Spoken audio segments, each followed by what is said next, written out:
All right, welcome. My name is Jenny Matthews, and you're here with She of the Sea on Yachting International Radio.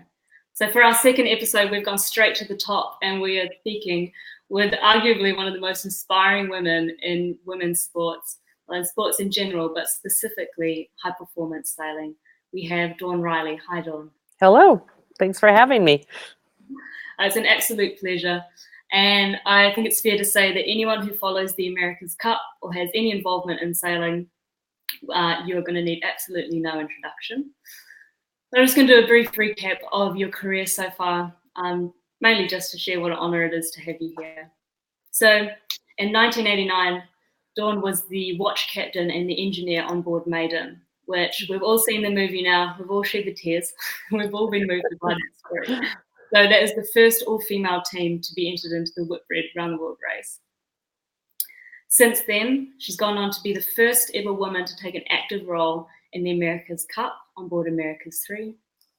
She then went on to skipper Heineken, again, the only all-female crew in the Whitbread round the world race. Since then, it's been world championships and a continued involvement in the America's Cup and in varied roles such as captain, CEO, and the general manager. So again, thank you so much for taking the time. Again, thanks for having me. It's been a while. I mean, you just did that huge list, but I've been at this for a really long time, is what it tells me. I think just looking back over the research I've done into your career so far, and like you said, it has been a great amount of time. It's pretty clear that you've been one of the women that have been instrumental in changing not only what other people see, what women are capable of, but also what women themselves see what they're capable of. And I have a lot of curiosity to hear how this all started for you. How did you get onto this road? Obviously I've been asked this question before, and I've been interviewed before. It was just something when I was younger, I wanted to do something. I didn't know what it was in fourth grade, which is like when you're 10. I knew that I was going to do something big. And I had met an athlete named Sheila Young, who was an Olympic speed skater who lived 4 blocks away. And that right there, I think, was one of the really instrumental moments where I realized that there was something outside of St. Clair Shores, Michigan. And to be totally honest, I also thought that I was going to go to the Olympics in the softball toss because I had just won that in field day. That's it. Yep, going. Amazing. That's fantastic. And so from that initial kind of, I guess, feeling that you've been cultivating, what were your steps to actually get involved in the sailing realm? So I did ski competitively. I was in high school. I was shot put in discus. I ran cross country. I swam. In the sport of sailing, but was really my passion from the age of 13 when we sailed with our family for a year. And when I came back, I think that year one obviously opened up our horizons, my whole family, my brother, sister, and I, and my parents. But it was when I got back that I started racing with a team of, as I joke, really old people who are probably like 28, 30. And I became obsessed, and nothing was going to stop me. And I was also fortunate enough that people responded to my pestering and took me on a boat. And then I started racing, and then I started working on the boat. So technically I've been being paid. So nowadays we call it professional. Then we called it getting paid so you could still eat, since I was about 15. That's fantastic. I mean, even just hearing that a little bit, I've got so many questions to hear. One that really springs up for me is, what were the specific things about that were really fueling you that caught your interest, like the skills or the aspects of the competitive sailing? Lots of them, no question about it. The fact that there was a lot of cute boys there had something to do with the fact that I was obsessed with sailing. The freedom, the ability to make decisions for myself about where a 40-foot racing yacht was going to go, literally before I could drive a car. That was pretty empowering. So those types of things. And then always, even on the other sports I did, the thing that I appreciate the most was the ability to put a team together and have a team work closely. That's why I don't really do shorthanded sailing. Haven't done a lot of dinghy sailing. It's more the complicated teams like the America's Cup, 16, 17 people on a boat and trying to get everything to work perfectly. Wow. So hearing that makes me think it's like as much of the technical side as it is the psychology and leadership skills involved. Yeah. And on the teamwork and the technology side and trying to get everything working, like how can you design the boat the best? How do you everything from the Excel spreadsheet that you put together before a team starts, your tasks, your playbook, all of the admin that makes it so that you can have a good team. Yeah. And may I ask where you learnt those skills? Was it something that was hands-on or? I guess so. Yeah. I mean, my family sailed, and my dad yelled at us and made us go sailing and trim the boat, trim the sails and do sail changes and all of that. I think I was just thinking about this the other day. When I was younger, my uncle Maury was like an efficiency expert in Detroit, Motor City with the cars. And I thought that was the coolest job ever, to figure out how to do something more efficiently. Yes. Oh, that's going to be a huge part of it. Mm-hmm. I think it's fascinating because I imagine that when people are looking outside at the sport, they obviously can see the physicality of it, the technical side, but then it's almost things that are described as almost like soft skills or like very kind of managerial things that are really what take all those bits and get it together to succeed. So. Right. The sport of sailing and the industry of sailing is a business. So even the sport of sailing is a business. So it's very relevant to corporations and to high-performing teams and high-performing businesses. And it all works together so that you have a winning event, hopefully. Amazing. Well, you mentioned having the ice skater living a few doors down from you. Were there any other, obviously being now a role model for the next generation, myself included, coming through, who was that figure for you within sailing, or was there a figure like that? There was a team of all women that sailed. So there was one female boat owner in the whole lake, Lake St. Clair. And when I say the whole lake, everybody's like, oh, a tiny little lake. No, it's 20 miles by 40 miles. We'd have 250, 300 boats, big boats out there racing on any given Saturday. So I saw that. But really my mentors were people like Tim Woodhouse, who was a sailmaker who discovered me when I was 15 and took me on my first plane ride to a regatta out to Manhasset Bay, which now ironically is just down the road from Oakcliff that I run. Wow. So it's a small world, but it was people that honestly, for sure I have to say they probably saw some talent, but they also, I think, were entertained by the fact that they had somebody a little bit different with them. I love that.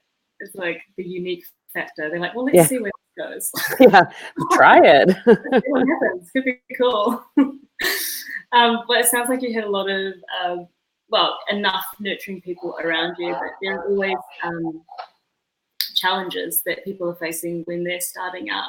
Do you have any challenges that you specifically remember that were present? Well, there were a lot of challenges, and I have to say that that also was a big part of it, because if you tell me I can't do something, I'm like, oh yeah, sit back and watch, asshole. It's like, come on. And so that was a big part of it. And there were quite a few people that said no in very colorful terms. I don't need any goddamn on my boat. And so those were somewhat hurtful sometimes. Of course, back then you didn't even have the luxury of understanding that it was not okay. It was still legally okay. Technically in America, it still is legally okay to discriminate on gender, which is crazy. Yeah. It's something that's, I don't know how familiar you actually are with the yachting, super yacht industry, but there's all sorts of discrimination that, when I speak to shoreside people, they're like, that doesn't happen anymore. Exactly. And that's a huge part of it. And, like in the racing side of it, it's somebody's pastime. There's no worldwide Congress that says you on your private yacht must have equality. Now you can absolutely legitimately argue that a team that's mixed, that's racially diverse, if we can get there, gender equality, is going to be a better team. It's statistically better. So you can go on the business side.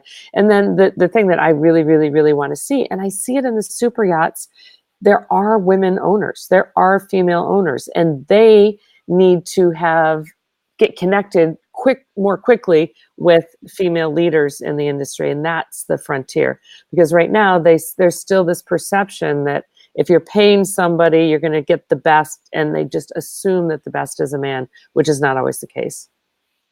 I'm really glad to hear that you've noticed that from being, I guess, more from the outer looking in. And that's something that we've definitely noticed. It's not necessarily gender-based competency is on the way out, or it needs to be on the way out. Yeah.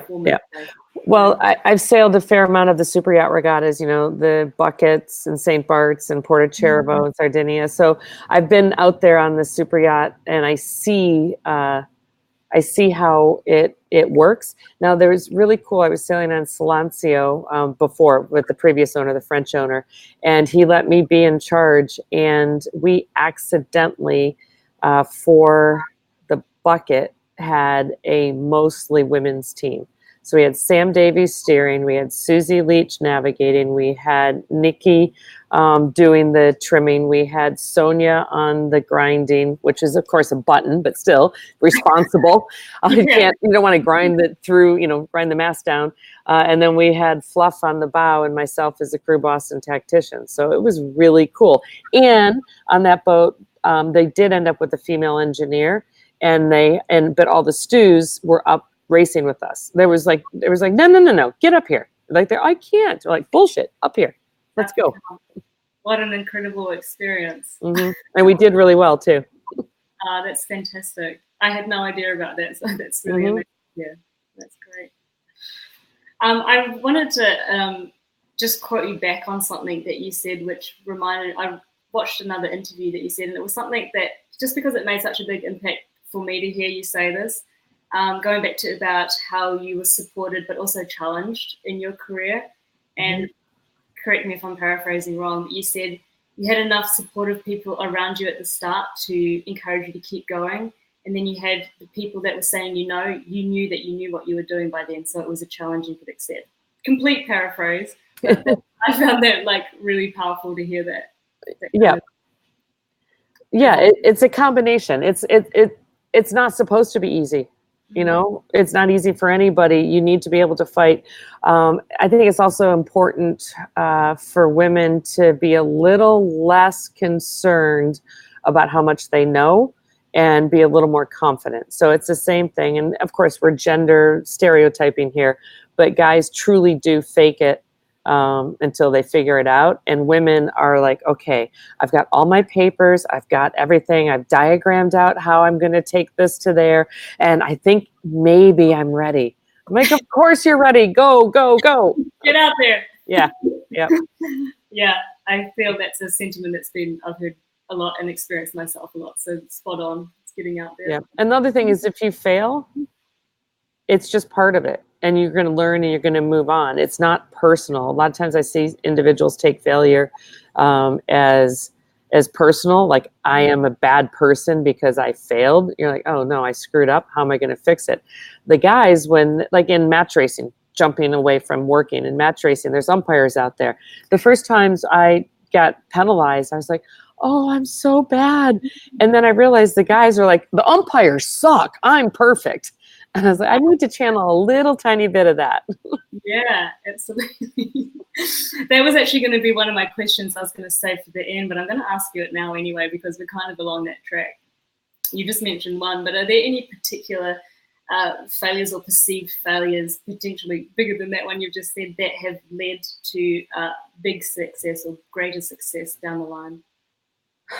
You know what? I'm not sure. Like, there's one thing, the second around the world, I felt like it was a disaster. I had failed miserably. I knew that we've ended up second to last. We did lose the rudder 3 times, so there was a legitimate reason. I was not involved in the design of building the boat, so it wasn't necessarily my failure, but it was a failure. And then when I went, because I wrote a book about that, Taking the Helm, and I went back to put it into paperback not too long ago, maybe 5-10 years ago, and I reread the book, and I completely had misremembered. We did okay. We were third into into Auckland. When we had a rudder and sails, we were on fire. When we didn't have a rudder, it was a little slow. That's fantastic. I'm really curious to hear about your involvement with Maiden and how that all came to be. It was pretty simple. I was racing, and in the film, I make that comment that they edited for dramatic effect, that basically truly said that when my friend Cindy said, you should go try out for this all women's team. I was like, I'm going to do the Whitbread, but I'm not going to do it with a bunch of women, because I had never sailed with more than maybe one other female ever on a boat. And I felt, and I was, at a pretty decent level. So I was appropriately confident. I was slightly extra arrogant, thinking that I was so unique, though, if you look at the whole world. And so Cindy said, there's this boat, you should talk to this woman, Tracy Edwards. I faxed over from Fort Lauderdale and said I have to go to St. Thomas to race on Matador, or Maxie at the time. I guess I could come over there. I went from St. Thomas to England in like March. It was the coldest transition ever, because I was like, there's no heat in England. And I walked in and tried out that week, and they said, oh yeah, come on, you're part of the team. Now my friend Jenny, who's the beautiful blonde, super successful, she's now CEO of Visa Europe, or UK, Ireland, whatever, part of Europe. And she remembers it differently. She remembers I walked in, they were having a party. I stretched from getting off the plane and pushed my hand through the ceiling. They're like, she's strong, we'll keep her. On the team. Yeah. Amazing. And I think I speak for everyone that watching that film and how it's portrayed was really moving, especially to people that don't know about the story, have nothing to do with sailing. Yeah, it's crazy, because for me to see, there's people that remember it because they were alive, and they're rediscovering it, and then there's a whole huge few generations of people that didn't even know it existed. You remember SCA, of course, right? The all women's team in the Volvo 2 times ago. And no, okay. So, but there was an all women's team, and they literally put out their advertisement that said 12 women doing what nobody's ever done before. I'm like, you guys, we not only did it, we did well. We were second. What the hell are you talking about? They thought they could get away with it, didn't take it down. And when they released it publicly, because I saw a preview, when they released it publicly, my Facebook blew up with, what are you going to do about it? And I was busy. I was like, screw it. So I posted the personal cell phone numbers of the head of the Volvo Ocean Race and the sponsor that I happen to have. Mm-hmm. And they got about 300 calls, and they changed it. Well, that's good. Yeah. So you can be a little creative in your creatively strategic. Yeah. Yeah. Well, I would really love to hear about what it was like actually out while you were doing the race as well. I imagine there's many parts that stand out to you. Do you have a few that come present now? Watching the first thing is that we had a reunion here in New York when the premiere was here. Then everybody came to my cottage out in Bayville, near Oakcliff, and it was so much fun to see everybody, see how everybody was clearly a strong character, and they've only gotten more seasoned with time. And we all remembered different things, but then we started talking, and collectively we ended up, just having a great time. I remember what I think I remember. Probably the movie brought back just a little bit more of how much we thought we were just doing what we wanted to do, and how much the outside world was saying, oh my God, this is happening. There was a complete disconnect from, like, when we finished in England, it was like, who are all of these people? Why are they here? And then, of course, what am I going to do with my life? Because I was out of a job that day. You finish a race. Oh, I really love hearing that you came in as pretty much a one of a kind, something so unique. Hmm. But now you've got this amazing. It sounds like a very close knit community of women that have also come up, and you've been able to connect. We're still pretty connected. I do want to point out that like Bruno Dubois, who's the Belgian skipper that was in the film, he's still a good friend, and he worked for me or with me on the French team. So it's while the movie shows how the world came to know us, the guys on the other boats were the first ones that recognized, that we were legit and became our closest allies, and then the rest of the world, or some of the rest of the world. But yeah, it's a growing group of people that are supportive and respected, not only by the other women but by the men in the sailing world. I think that's it's fantastic, and when I'm hearing you say that, I hear a lot of similarity of what I'm personally experiencing with the sheer subject within the yachting industry. Mm-hmm.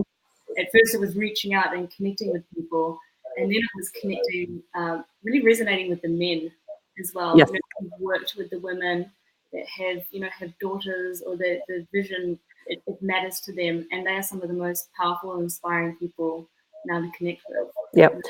Yeah. So your peers that are male are the first ones that recognize it, because they know how hard it is. They know you can't fake it. If you're actually working with or sailing with them, then you end up with a better, a better connection there. And then the one that you just hit on there, the dads with daughters. So when I was the president of the Women's Sports Foundation, that was my platform, because we can talk to the women all day long and we can talk to the girls all day long, but until we also get the men and the boys on board, it's not going to happen. And the leaders of those are the dads that never even thought about sexual discrimination until they see their daughter and they're like, whoa, this is not happening. This is really important. Exactly. Yeah. I love that. And I was again going to wait a little bit later to ask you this question, but I feel like it's a really great time to bring it up. Talking about topics like equality, female empowerment, it's something that you're obviously very versed in, and it's what you've lived. But do you feel that there is an overarching reason why it matters? Why is it important to have gender equality and equal opportunity for everyone? First of all, it just is. Don't tell Donald Trump, but it is. It is extremely important. It makes life fair. It makes you a better person to treat each other with respect and equally. But if you want to cut right down to it, a diverse team with different ways of looking at things, with different backgrounds, is a stronger team. So it's a more efficient, more successful, more less expensive generally, because you're not wasting money doing the same things over and over incorrectly. You're looking at a problem, you're coming up with solutions. So it's just a bottom line, a better team. So, and translate that over to business. Recently in America, in particular, in Sweden, they've been doing this for a long time in other places, but here it's capitalism. So they're looking at it backwards rather than regulatory. And the companies are more efficient and more successful financially with 2 or more women on the board. It's exponential. 1 is good, but it doesn't make a huge change. 2 or 3 is exponentially better and better, to the point that many different organizations, say like the teachers union, which have huge amounts of pension to invest, they are actively only investing in companies that have a minimum of 3 women on the board, and they're rolling that up to half, 50%. Wow. And so corporate America is going, oh crap, let's go. And it's working. Yeah, I think that's hugely, it's amazing to hear those statistics that are actually backing this up now. And it takes it away from being an emotional thing to when you're really right. At, it's something that actually affects us all and makes us all better. And when you're only looking at 50% of the population for the talent, you're just doing yourself a disservice, really. Exactly. Fantastic. Now, I really want to talk about Oakland and your project that you're involved with now. Mm-hmm. So we are at Oakcliff right now. It's a day off, but there's at least 5 staff members hanging around. We have a dormitory upstairs that houses 43. In the back, we have a boat shop. We have 102 boats, and we're a training and coaching center for athletes that want to make sailing their life, whether it's to racing the America's Cup, around the world, do the Olympics, be a rigger, a sailmaker, a project manager, an onboard reporter, a lawyer, maritime lawyer. That's not quite as direct, but definitely umpires and race committee and yacht club program managers. It's a full-on training program where it never stops. And where do you find most of your intake is coming from, and like ages and genders? So 15 and above is what we train. Our oldest so far is 73, and he's still around, so maybe we'll go 74. And we have, in the younger ages, we do see very close to 50-50 men and women. And once we get to the saplings, which are generally older because they are here for the whole summer, we're more in the 30% women, but still that's pretty good. And on the race course and the match racing, we will have women on every boat. And as a matter of fact, we just had, I don't know how familiar you and your listeners are, but there's grade 5, 4, 3, 2, 1. And 1 is the top, the hardest events in match racing.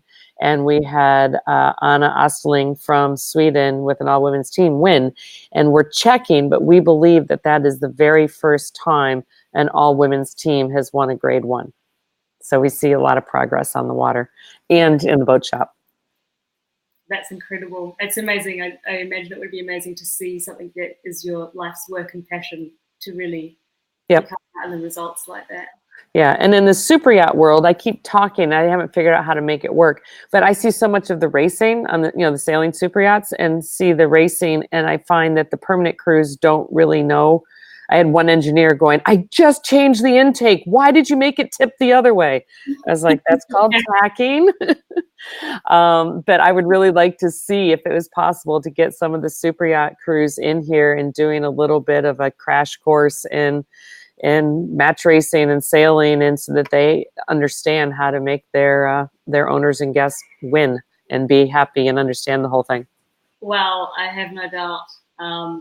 I'm sure pretty much every single woman, at least, listening to this podcast, or you're going to get a lot of hands raised for that. So maybe this is something that we can chat about in the future. I think that's fantastic. Yeah, and we're quite flexible, almost to our detriment. Somebody says, "Hey, can we do this?" We're like, "I don't know. Let's figure it out." And then all of a sudden we've got another program. That's how we ended up doing the double-handed offshore, the first test event for the Olympics, double-handed offshore regatta in Melges 24s in May in Long Island Sound. So overnight on a 24-foot boat. And it was in part because everybody said it couldn't be done. We're like, yeah, watch this. I love that. I think that's the kind of attitude you need to have to make an impact. That's great. Mm-hmm. So what's your, do you have an overall vision in mind for the work that you're doing at Oakcliff? What's funny is when I first came out here, I was just a consultant, and I was going to set up some options for a family to hire people and make it happen. So obviously you do a 3-year business plan, or as I like to call it, an Excel spreadsheet with a big ass to-do list. And 3 years in, it was all done. So now we just keep reinventing. What is it that we're going to do? What is it we're going to do? So and it's timely because I have a board meeting tomorrow. So it would be, I guess if you said overall, I would like to see that this place continues. I believe that we're the only one like it in the world. I'm happy with people copying us, but I want to see this Oakcliff sailing be here for the next 20 years and to work towards gender equality 100% and get busy on racial diversity as well. Yeah, and it's so much important work to do. That's amazing. Yeah. And we do have people from all over the world. Just because we're in America doesn't mean that we're only American. And we're very close to JFK. So I've had people get stuck at JFK and take me up on the offer, call me up and say, "What are you sailing tonight? I'm on my way." That's very possible. Yeah. Can you hear the radio in the background? Okay, just a little bit. For me, it's only a little bit. We'll see. Yeah, it's VHF 69 that has some fishermen on it. It's our emergency channel here. Classic. Yeah. Well, I'm becoming a bit conscious of your time commitments. I have just 2 more questions that I wanted to run past you. First one's more just a curiosity thing. We talked about your personal inspirations, but have you read any books lately that have had a big impact on you, the way you think, maybe even the way you organize yourself or anything like that? Not really. I don't feel like I get to read enough, and that's a little bit just with how busy we are. I don't know how I've gotten more busy over 10 years. So it's get easier, not harder. Randomly on a plane, I did see The Biggest Little Farm. I don't know if anybody's seen that documentary. It is amazing. Gardening is something like my side passion, and it is just incredible. I recommend it to everybody to understand how the interaction is between nature and animals and weather, and a lot of these mudslides and fires and things we've brought on ourselves. So the climate change is super important, and that film was done so well. That was The Big Little Farm. Biggest Little Farm. The Biggest Little Farm. Great.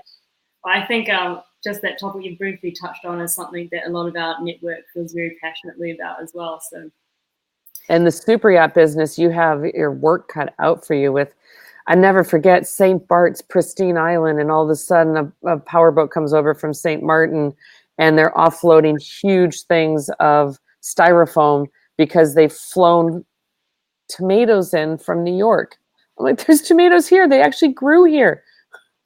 Yeah, it's pretty heartbreaking, to be honest. Mm-hmm.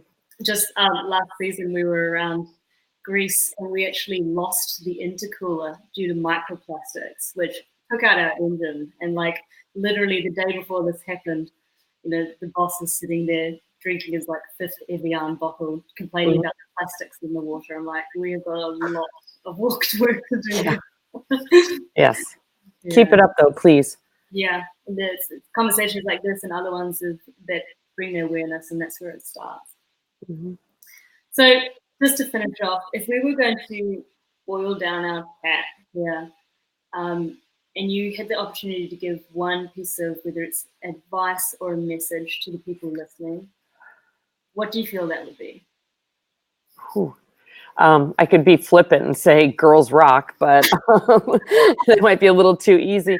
No, I just think I truly, honestly believe that with hard work and good intentions, we will change the world. And I think the world still needs changing. Perfect. Amazing. Well, again, thank you so much for your time. I'm sure you're welcome. Schedule. I'd love to chat further with you later on about the projects that we mentioned here. Yeah, let's stay in touch. And Oakcliff Sailing, come visit us. Yeah, exactly. Fantastic. All right, everyone, you have been listening to She of the Sea. I'm Jenny Matthews, and you are on Yachting International Radio. Thank you so much for tuning in, and we'll see you next time with more great conversations.